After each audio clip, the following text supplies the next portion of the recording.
king, baby. Have you heard of Half-Life Element 64? Some would even call it Quake Life 64. It's a very Quake-inspired, early 90s, boomer shooter-like take on the Half-Life universe. Developed by Dark Vector as a mod for Half-Life 1, so you do have to own Half-Life 1 to be able to play this. As of November 29th, they announced Element 64 and Half-Life Arena, and a documentary on an unreleased Half-Life 2 mod. All by Dark Vector. Currently, you can go play the Half-Life Element 64 demo, which includes all of Chapter 1 out of 4 chapters that will be in the full release. And you get your weapons perfectly centered, a la Doom and Quake. It's fast. It's fun.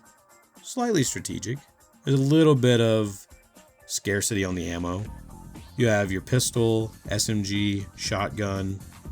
For some reason, the pistol is overpowered as hell and does more damage than the SMG, even though it shares an ammo with the SMG, and does more damage than the shotgun. All of them are fun to use, and the shotgun even reloads like Doom. Sad part is that the pistol still somehow comes out as the strongest weapon so far. So there definitely needs to be some damage tweaking with the weapons. The SMG and the shotgun, things that you get after the pistol, should be more powerful than the pistol. The guards will put you down super quick. Other enemies can as well, but the head crab zombies are super easy to take out. Head crabs are pretty simple, can be annoying, just like in every Half-Life game.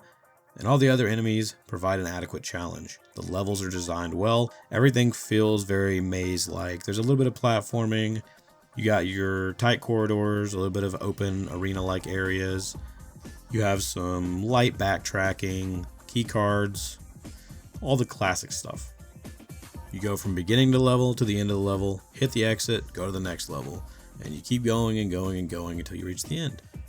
The entire beginning is set up like Quake. You have 4 different doors that you go into, which then starts the chapter. So you have a hub area. It's very old school inspired. It's a lot of fun. Has some really good music, good animations, lots of secrets and extra little areas you can go to and cool things to find.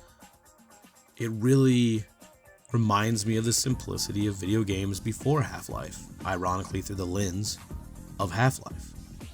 Something about those games, even Half-Life itself, while being a bit more complex, has a simplicity that makes it forever fun, makes it forever a timeless masterpiece, a classic that you can hop in and play with no problem to this very day. Doom, Quake, Duke Nukem, Half-Life. These games are just so fun to just hop in and play. You can pick them up, boom, run and gun. Half-Life has a bit more story, but it was the very beginning of that kind of game.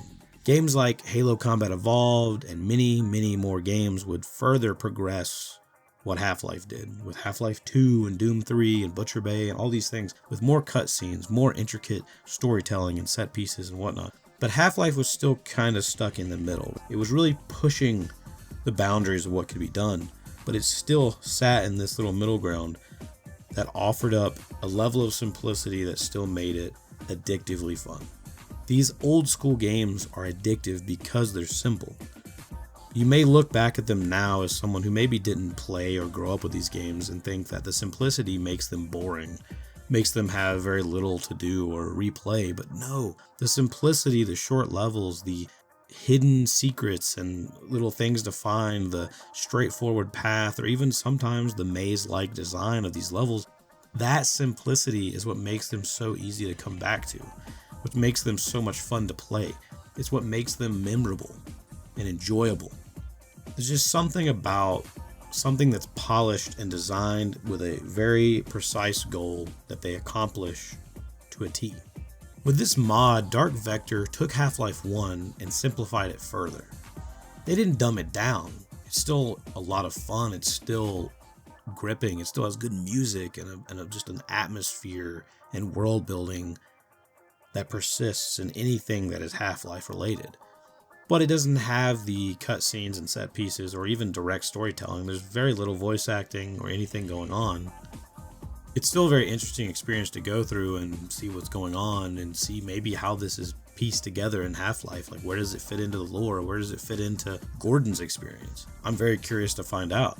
I'm very curious to see what the full mod release looks like, what all the chapters look like, and all the cool things that they could possibly do with that, because I feel like already they've done a lot with just chapter 1. I think the rest of it's going to be a lot of fun. I think that Half-Life Arena is going to be a lot of fun. From everything I've seen on that, it's basically taking Half-Life Deathmatch, inspired by the PS2 version's Deathmatch, and kind of confining it down a bit and just adding a lot of cool modes, bot support, so that's offline play and all these other things. All power to Dark Vector. Keep it up. You guys are doing great.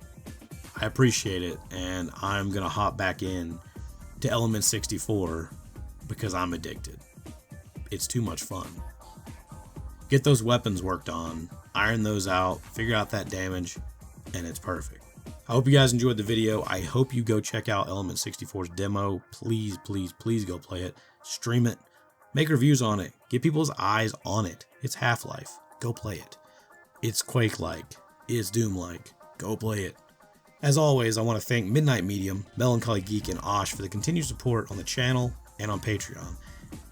If you all want to support me and what I do, and you enjoy the videos that I create, please leave a like, comment, and let me know what you think about the video and what I make. If you have any ideas on games that you'd like me to cover or anything you'd like me to talk about, let me know.